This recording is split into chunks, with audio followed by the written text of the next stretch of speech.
그때 천국은 마치 등을 들고 신랑을 맞으러 나간 열 처녀와 같다 하리니 그 중에 5은 미련하고 5은 슬기 있는 자라.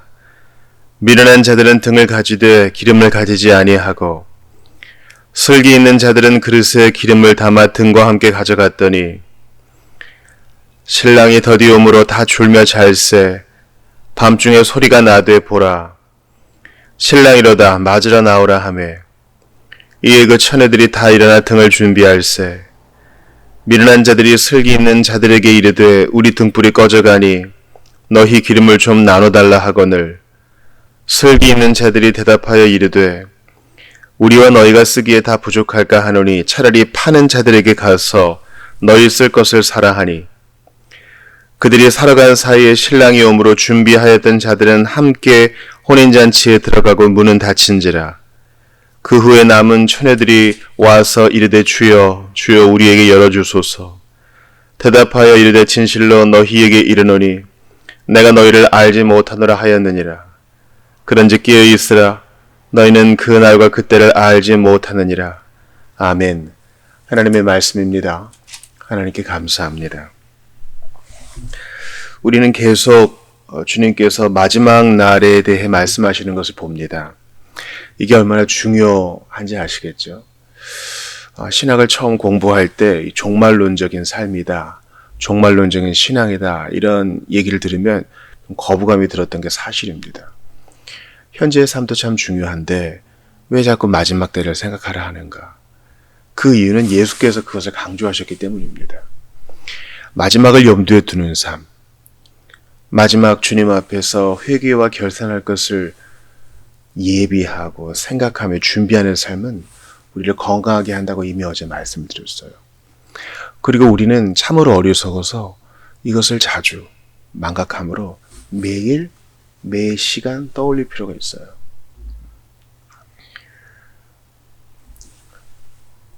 우리나라 교육에서 좀 안타까운 부분이 있죠. 수학능력 시험을 보거나 대학 입학능력 시험을 볼 때까지는 참으로 대다수의 학생들이 열심히 공부를 한다 하는데 일단 그런 노력을 경주한 후에 대학에 가면 이 학습의 열의가 많이 줄어든다는 사실입니다. 물론 대학에 가서도 중간고사, 기말고사나 또 상시 시험에 준비해야 되는 긴장감이 있지만 대부분은 고등학교 때만 못하다 이런 얘기를 합니다. 우리네 삶이요. 졸업과 동시에 시험이 끝난과 동시에 학습의 삶이 끝나는 것이 아닙니다. 신자의 제자 훈련은 평생 동안 지속돼야 된다 그랬어요. 그러므로 우리가 나는 종말론적인 설교를 들었고 요한계시록 강의도 들었기 때문에 이제 되었다 할 게 아니라 각자 개인적으로 내 삶의 마지막도 대비하고 있어야 되고 주님의 재림에 대해서도 준비하고 있어야 됩니다. 그것이 우리 삶을 건강하게 해요. 이제 알겠어요. 종말론적인 삶, 종말론적인 신앙은 안 좋은 분위기를 형성하려고 그런 게 아니라 우리 개인의 신앙이 좋은 거예요. 저는 오늘 본문을 보면서 예수님께서 열처녀 비유도 하시고 이미 또 24장에서 계속 이에 대해 말씀하시고 또 달란트 비유도 말씀하시고 인자가 모든 영광으로 함께 올 때 천사와 함께 올 때 이런 얘기도 하실 때 이렇게까지 하실 필요가 있나? 근데 그럴 필요가 있어요. 오늘 보면 보니까 열처녀 비유가 나오죠. 당시에는 이스라엘의 혼인식을 주로 밤에 했다고 합니다. 밤에 혼인식을 하고 이제 신랑의 친구 들러리들이 신랑을 데리고 신부 집에 가고 식을 벌인 후에 또 연애가 길게 피로연이 길게 이어지죠. 때가 지금 밤이에요. 밤에는 다 졸리죠. 저도 밤에 뭔가 이렇게 보면은 꾸벅꾸벅 졸면은 그러지 말고 자라고 그럽니다. 이 졸음은 참 이기기 힘든 상대예요.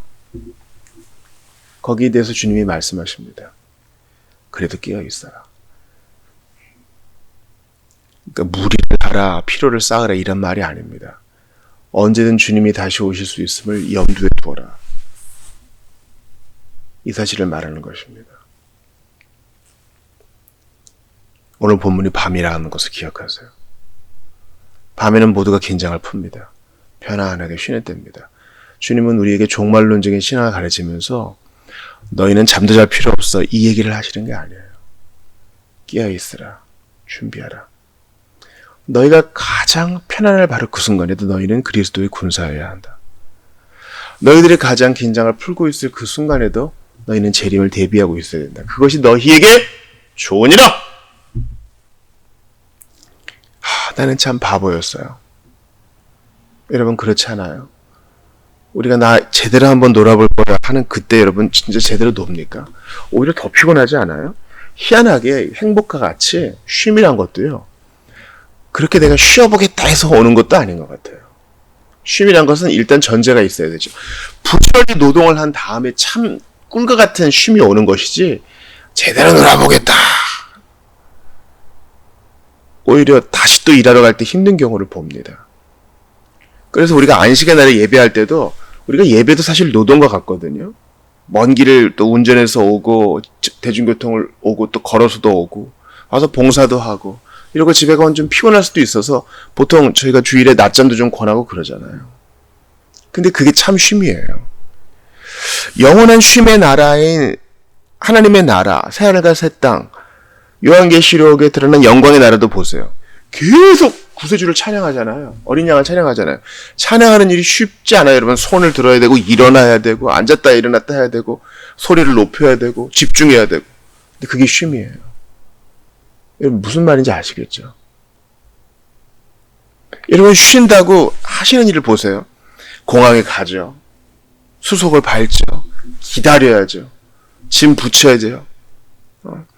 그걸 위해서 미리 또 준비해야 되죠. 환전도 해야 되죠. 가야 되죠. 그럼 몸도 가죠. 피곤하죠. 그러나 그걸 이기고 현장에 가죠. 무거운 짐을 지고 또 여기저기 숙소를 이동하죠. 피곤한 일이에요. 쉼이라는 것이요. 아무것도 안 하는 게 쉬는 게 아니에요. 의미 있는 일, 특별히 주 안에서 의미 있는 일을 하는 게 참 쉼인데 본문은 뭐라고 얘기해요? 매일 깨어서 구세주를 기다리는 거, 재림을 준비하는 거, 마지막 날 주님 앞에 섰을 때 부끄럽지 않도록 자신을 돌아보는 거. 물론 우리가 완벽할 수 없어요. 매일 부족하죠. 그래서 더 구세주를 의지하고 예수님께 도움을 요청하는 게 우리의 영적 건강에 좋다는 말이에요. 오늘 본문에서 이 밤이라는 것과 함께 또 주의해야 될 것은 다 졸며 잘새라는 뜻입니다. 신랑이 더디움으로 다 졸며 잘새. 지혜로운 처녀나 그렇지 않은 처녀나 다 피곤했다는 거예요. 여기에 대해서 본문은 비판하지 않아요. 잠은 주님이 주신 선물이니까 자야죠. 그러나 문제는 기름을 준비했느냐. 이게 중요한 거예요. 언제든 오실 수 있으므로 미리 대비하는 인생이 중요한 것입니다. 슬기롭지 않은 처녀들은 기름을 준비 못해가지고 나눠달라. 우리 쓸 것밖에 없다. 그제서야 살아갔지만 이미 늦어버렸습니다. 구원은 기름처럼 나눠줄 수 있는 것도 아니고 돈 주고 살 수 있는 것도 아닙니다. 하나님과의 관계도 마찬가지죠. 돈 주고 사는 거 아니죠. 사도행전의 마술사가 원했던 것처럼 그렇게 돈 주고 영적인 것을 살 수 없어요. 미리 준비해야 되는 겁니다. 하나님과의 관계도 나중에 돈 주고 왕창할 수 있는 거 아니에요. 지금부터 미리 조금씩 계속 그분과 연결고리를 갖고 있는 것입니다. 계속 주님과 대화하고 의지하고 하나님 말씀을 채우고 말씀에 의지해서 용기 있게 도전하고 이렇게 미련한 처녀의 종말이 어떻습니까? 내가 너희를 도무지 알지 못한다. 이렇게 야박하게 할 일인가? 그럴 일이에요. 준비하지 못한 거. 예수님의 다시 오심에 대해 깨어있지 못한 것은 좀 부족했구나. 다음엔 더 잘해. 이럴 문제가 아니란 것입니다. 이렇게까지 외식하는 자들과 함께 쫓아내야 될 만큼 엄중한 문제예요. 그러니까 우리 주변을 봐요. 우리 동료 신자들이 아직까지 정신을 못 차리고 예수님의 재림보다는 세상의 쾌락과 일상의 문제에 매몰되어 있음을 보면은 가슴 아파하셔야 돼요. 그거 기쁜 일 아닙니다. 예수님은 재림은 회개할 때는 이미 늦은 시기라고 말씀합니다. 그러니 지금 회개하고 지금 하나님과 관계를 가져야죠. 지난 비유도 그렇고 이번 비유도 그렇고 공이 나타나는 말은 더디옴으로. 불충성한 청지기는 뭐라고 얘기했습니까? 주인이 더디오리라. 신부의 들러리,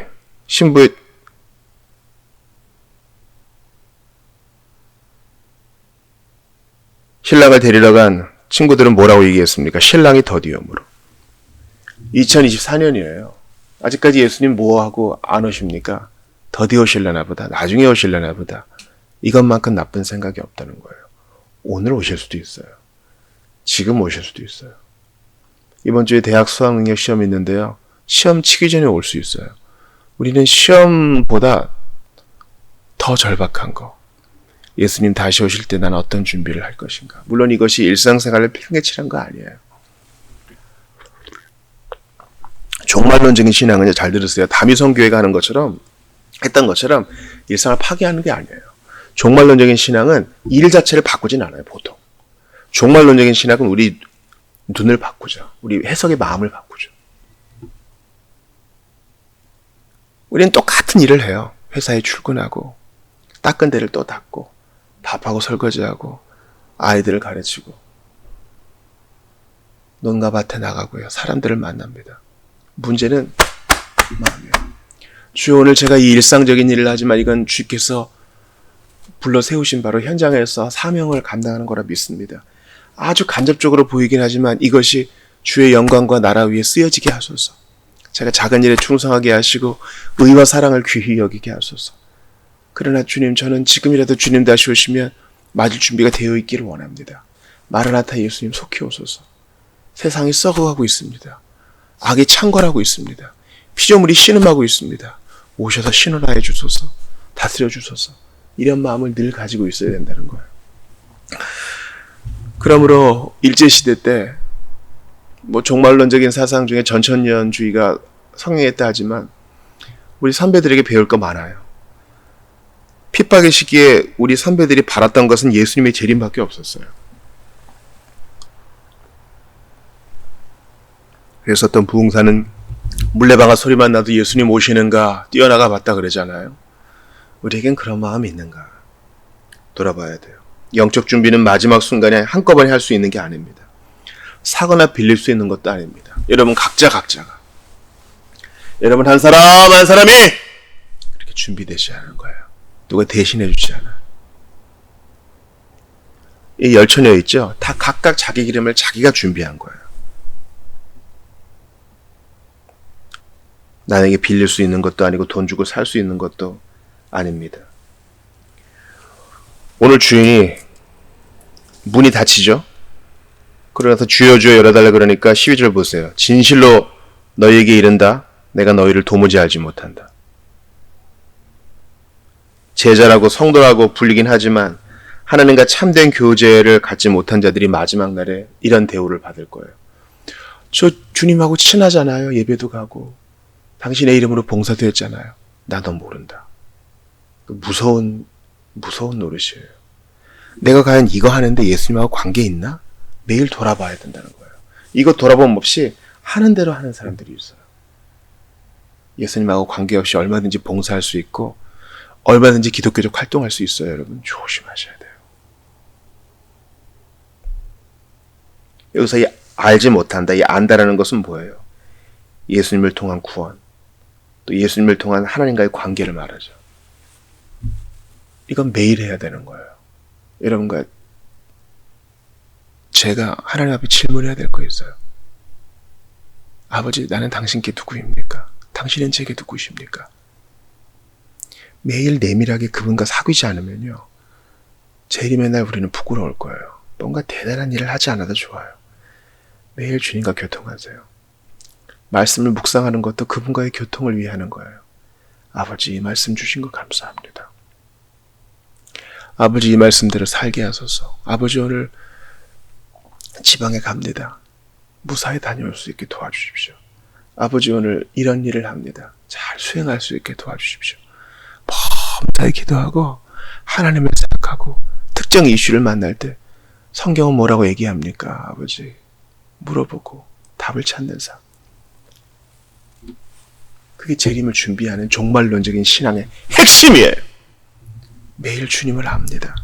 매일 주님에 의해 알게 됨을 경험합니다. 사랑하는 성도 여러분, 직접적으로 여러분께 묻겠습니다. 여러분은 슬기로운 처녀입니까? 우둔한 처녀입니까? 기름을 준비하셨습니까? 그 기름은 뭐예요? 매일매일 주님과 교통하는 거. 우리 힘으로 못해요. 철로 역정에서 기름을 부어주시는 예수님 보시죠.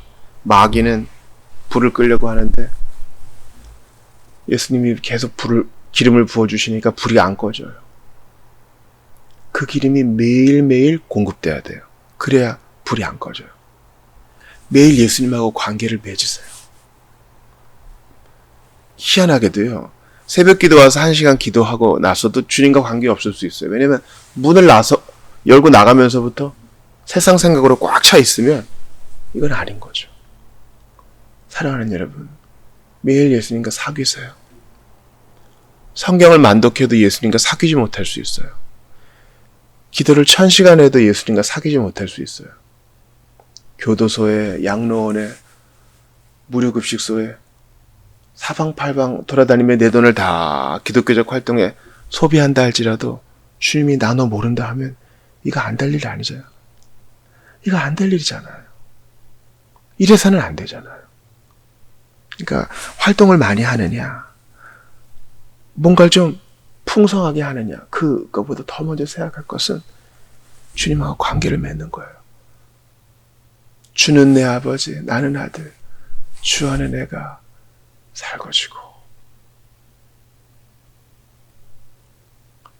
주는 내 안에, 나는 주 안에, 우리는 하나. 주는 내 안에, 나는 주 안에, 하나 되었네. 이 연합의 신비를 누리면서 영생을 맛보며 주 안에 살아가세요. 그러면서 마지막 날을 대비하며 기도하세요. 저는 늘 부끄러운 인생이나 주 예수의 이름과 그 공로를 힘입어 오늘도 은혜로 삽니다. 마지막 날에 너 뭐 했느냐 물어보시면 나는 부족하나 예수 이름으로 주님과 교통하며 은혜 입어 살았습니다. 고백하며 나아가기 원합니다. 이렇게 계속 교제의 줄을 놓지 않는 여러분 되시기를 주의 이름으로 축원합니다. 밤이 돼서 피곤하여 잠에 졸 수 있어요. 우리 육체가 연약하여 우리는 쉼이 필요합니다. 우리는 먹고 자야지만 활동할 수 있어요. 주님은 그것 때문에 오라 하시는 분 아니세요. 주님은 기름이 준비됐느냐, 너 나랑 계속 관계 맺었느냐, 이거 물어보십니다. 나는 모른다, 이 얘기만큼 소름 끼치는 거 없어요. 매일매일 예수님하고 깊은 관계와 교제를 누리시는 여러분 되시기를 주의 이름으로 축원합니다. 우리가 어떻게 주님과 교제를 누릴 수 있어요? 하나님이 나를 안다 하셨기 때문이에요. 안다는 것을 예정하셨다, 사랑하셨다는 뜻이에요. 하나님이 미리 하신 자를 택하시고 그를 구원하셨습니다. 나 같은 자를 나눠 안다 하시고 먼저 교제의 손을 내미시는 주의 손을 꼭 붙들고 놓지 않는 여러분 되시기를 주의 이름으로 축원합니다.